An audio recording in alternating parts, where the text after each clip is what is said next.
महिलाएं सबसे पिछड़ा वर्ग रही हैं, वो ब्राह्मणवाद के कारण रही हैं, मनुस्मृति के कारण कि महिलाओं को गुलाम कैसे बनाया जाए, कि हमारी कृपा वहां रुकी हुई थी।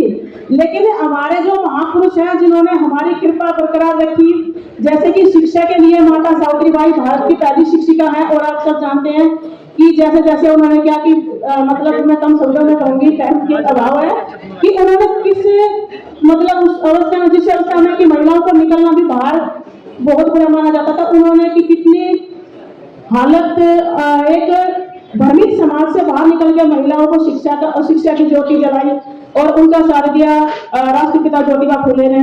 और जब तक इतिहास नहीं जानोगे आप कुछ नहीं कर पाओगे, क्योंकि हम भी अपना इतिहास पढ़कर आज यहाँ खड़े हैं और इतिहास बताने वाले भारतीय समाज निर्माण संघ है। भाई अगले जन्म में रोटियां सेकने का तेरी कथा सुनने का क्या फायदा।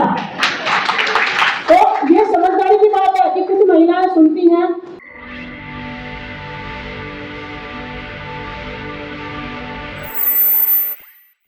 साथियों को राष्ट्रपति को क्रांतिकारी जय भीम। क्योंकि मैं आज महिला दिवस के उपलक्ष्य में कहना चाहूंगी, सबसे पहले महिला दिवस की हार्दिक शुभकामनाएं। महिला दिवस क्यों और कैसे मनाया जाता है, तो महिला दिवस हमारा जो भारत में तो अभी तक बहुत सी महिलाएं नहीं जानती नहीं है कि महिला दिवस क्या होता है। और जैसे कि न्यूयॉर्क, अमेरिका, बाहर के शहरों में जो महिलाएं पढ़ी लिखी थी, उन्होंने कम से कम आज से 117 साल पहले जंग जीत ली। किसकी वजह से? शिक्षा की वजह से। और हमारे जो भारत के अंदर जो महिलाएं सबसे पिछड़ा वर्ग रही हैं, वो ब्राह्मणवाद के कारण रही हैं, मनुस्मृति के कारण कि महिलाओं को गुलाम कैसे बनाया जाए, कि हमारी कृपा वहां रुकी हुई थी। लेकिन हमारे जो महापुरुष हैं जिन्होंने हमारी कृपा बरकरार रखी, जैसे कि शिक्षा के लिए माता सावित्रीबाई भारत की पहली शिक्षिका है, और आप सब जानते हैं कि जैसे जैसे उन्होंने क्या कि मतलब मैं कम शब्दों में कहूंगी, टाइम के अभाव है, कि उन्होंने किस मतलब उस अवस्था में, जिस अवस्था में कि महिलाओं को निकलना भी बाहर बहुत बुरा माना जाता था, उन्होंने कि कितनी हालत एक भ्रमित समाज से बाहर निकल के महिलाओं को शिक्षा का और शिक्षा की ज्योति जलाई, और उनका साथ दिया राष्ट्रपिता ज्योतिबा फुले ने। और माता रमाबाई का भी बलिदान में बहुत कम है, क्योंकि अगर बाबा साहब का वो साथ नहीं देती तो शायद बाबा साहब भी यहाँ तक नहीं पहुंचते। कहते हैं कि हमारी जो कृपा रुकी हुई थी वो इसकी वजह से रुकी हुई थी। और ये हमारे महापुरुषों ने संघर्ष के बाद जो हमें ये कलम दिया है ना, ये हमारी कृपा है एक तरीके से। जिसके हाथ में कलम आ जाएगी ना, कृपा भर भर के आएगी, बस आप लड़ने वाले बनो।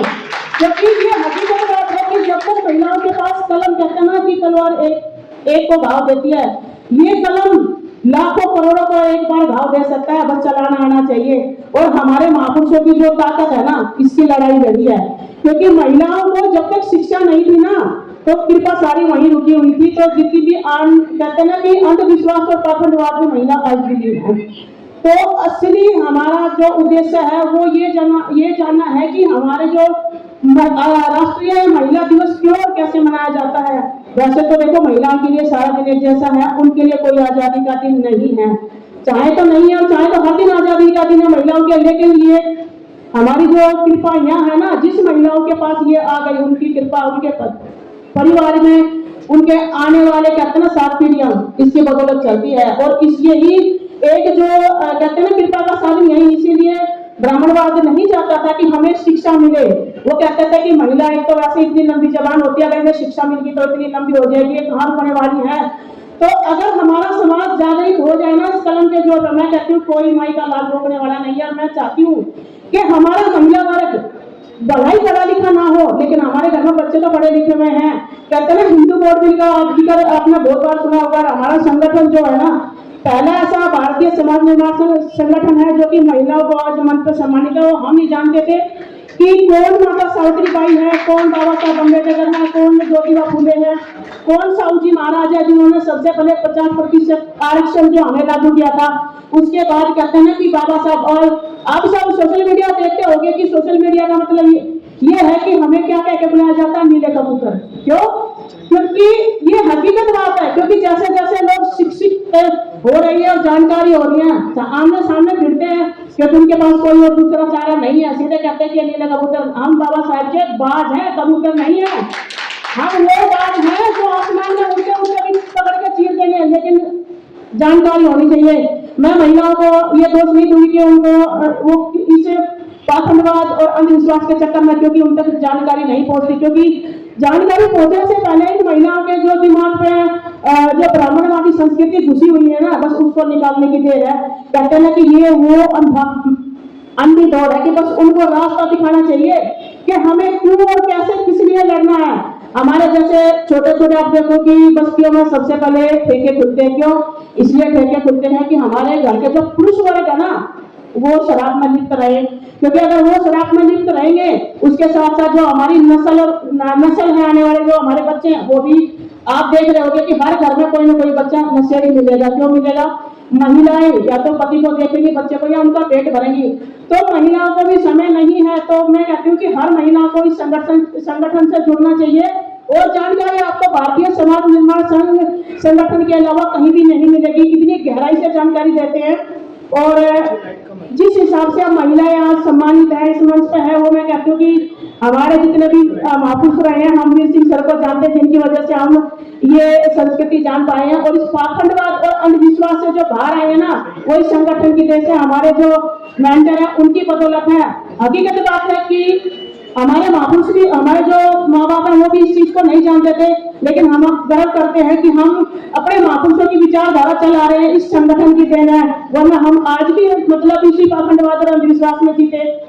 तो अभी ये 2-4 दिन पहले होलिका गई है कि होलिका हमने, क्योंकि होलिका का असली मतलब महिलाओं को नहीं पता, लेकिन जिस दिन उनको पता चल गया कि होली क्यों नहीं मनानी चाहिए, कि हमारी बहन बेटी के साथ दुष्कर्म करके उसको जिंदा जलाया गया और मतलब कुछ भी बोल देते थे कि उसी को हमारे से पूछवा रहे, यानी कि हमारे से ही हमारी बहन बेटी के साथ तुम गलत करके और उसको पूछवा रहे हो। तो कहीं ना कहीं हमारे को जानकारी नहीं, लेकिन जब जानकारी होगी ना कोई महिला होली नहीं पूछेगी।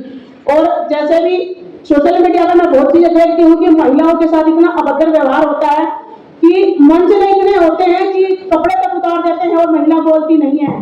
कहते ना बोलना चाहिए, बोलना जरूरी है। ये इतने जबरदस्त है कि अगर एक को सही से पड़ जाए ना तो कई महीनों निशान नहीं जाता, लेकिन जानकारी होनी चाहिए, क्योंकि महिला इतनी कमजोर नहीं है। जब एक जो जितने भी मर्द है ना महिला की कोख से जन्म लेते हैं, महिला कमजोर नहीं होती, महिला को डराया जाता पाखंडवाद और अंधविश्वास के, अगर ये करोगे तो ये हो जाएगा, वो करोगे तो वो हो जाएगा, कि महिला के कोख से पुरुष जन्म लेकर के उसी को दबाता, ये बहुत गलत बात है। हमारे महापुरुषों ने नहीं दबाया महिलाओं को, अगर दबाते तो आज हम इस स्थिति में नहीं खड़े होते। हमारे महापुरुषों ने महिलाओं को आगे किया है कि जब तक महिला नहीं जागेगी समाज का उद्धार नहीं हो सकता। तो ये भारतीय समाज निर्माण संघ वही हमारे महापुरुषों की विचारधारा को चला रहे हैं, क्योंकि हमारा पिछड़ा वर्ग समाज है वो आज भी अंधविश्वास और पाखंडवाद में लीन है। तो मैं कहती हूँ कि हर महिला को अपना इतिहास जानना चाहिए, क्योंकि जब तक इतिहास नहीं जानोगे आप कुछ नहीं कर पाओगे। क्योंकि हम भी अपना इतिहास पढ़कर आज यहाँ खड़े हैं और इतिहास बताने वाले भारतीय समाज निर्माण संघ है। क्योंकि आप कितने भी संगठन देखते होंगे, इसी बात में छोटी सी 2 लाइनों की मैं आपको कविता सुना दूं। एक बार क्या होता है कि एक कथावाचक कथा कर रहे थे किसी पंडाल में, तो उन्होंने कहा कि अगले जन्म में जो नर है वो नर बनेगा, जो नारी है वो नारी बनेगी।